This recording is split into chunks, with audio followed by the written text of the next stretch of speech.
Bonjour à tous. Alors aujourd'hui, je vais vous parler d'un sujet, très, très, très difficile. C'est les contentions et la chambre d'isolement. En fait, je voulais en parler aujourd'hui parce que j'ai vu, le début d'un film que j'ai pas pu finir pour l'instant, c'était trop dur, sur, Netflix. En fait, c'est un film, voilà, qui parle, d'une personne qui vient exprès dans un hôpital psychiatrique pour se faire passer pour une patiente, mais en fait, elle doit élucider un crime et cetera. Mais le truc, c'est que ce que j'ai vu dans le film, mais c'était horrible, horrible et au point de j'ai pleuré, c'était trop dur et ça m'a rappelé de ce qui m'est arrivé justement en 2019. Du coup, on m'a mis les contentions. Je sais pas comment on dit, être contentionné ou mettre sous contention, je sais pas et j'ai aussi été en chambre d'isolement 2 semaines enceinte. Le truc, c'est que, j'en ai pas vraiment parlé, je m'en souviens vaguement, mais j'ai réalisé 2 choses importantes que je veux dire aujourd'hui.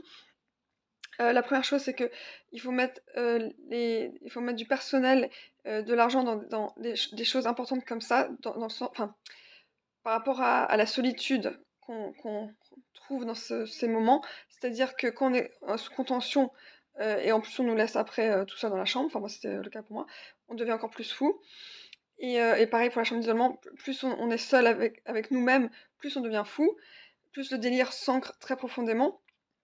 Donc il faut 2 choses. Une chose qu'on arrête tout ça et qu'on reste auprès de la personne et qu'il y ait plus de personnes autour de cette personne qui délire. Parce qu'apparemment il y avait pas assez de personnel, ils avaient pas donc mais c'est pas vrai, je pense pas. Enfin, je pense que c'est un truc de torture qui existe depuis longtemps, comme les électrochocs. Heureusement ça j'ai pas vécu. Mais ma grand-mère a vécu ça, les électrochocs, à plusieurs reprises, c'est horrible. Donc tout ça pour dire que en fait, moi je me suis retrouvée, contentionnée. Et en fait, moi, je me souviens enfin, c'est un peu flou toute cette histoire parce que j'ai du mal à me souvenir chronologiquement de ce qui s'est passé. Tout ce que je sais, c'est qu'on m'a mis les contentions, je les ai enlevées, je me suis enlevée, je sais pas comment c'est possible et je sais que j'attendais avec impatience l'arrivée le lendemain matin d'une infirmière super gentille et pourquoi personne n'est venu justement avant ce matin-là? Et justement, mon délire ça aurait été peut-être moins pire si j'avais été entourée. Et ensuite, pour les 2 semaines en chambre d'isolement, je savais même pas que c'était 2 semaines, c'est ma mère qui me l'a dit. Moi, je pensais que c'était quelques jours.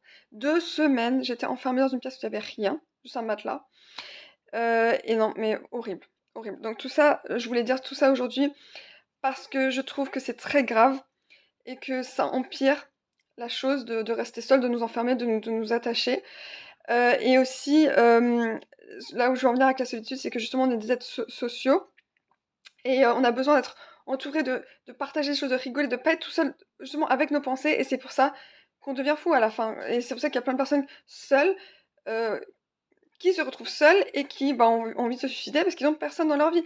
Donc cette histoire de solitude, ça revient sur plusieurs, tableaux, sur plusieurs sujets, mais c'est hyper important qu'on fasse quelque chose parce que ça peut plus continuer comme ça. Donc voilà, j'espère que vous ne le vivrez jamais parce que vraiment c'est horrible. Voilà et pour ce film sur Netflix, c'est en anglais, c'est God's Crooked Lines, et en français, j'en ai aucune idée, je crois que c'est les lignes courbes de Dieu ou quelque chose comme ça. J'essaierai de vous mettre le lien ou enfin le nom en tout cas du film, dans les commentaires enfin dans le je fais vraiment plus de vidéos YouTube, je sais même plus comment on fait. Donc dans les commentaires, enfin dans la description de YouTube, je mettrai, le nom du film. Voilà, vraiment c'est un film, c'était horrible, mais horrible. C'est horrible. Donc voilà, hem, donc accrochez-vous bien. Voilà, bisous!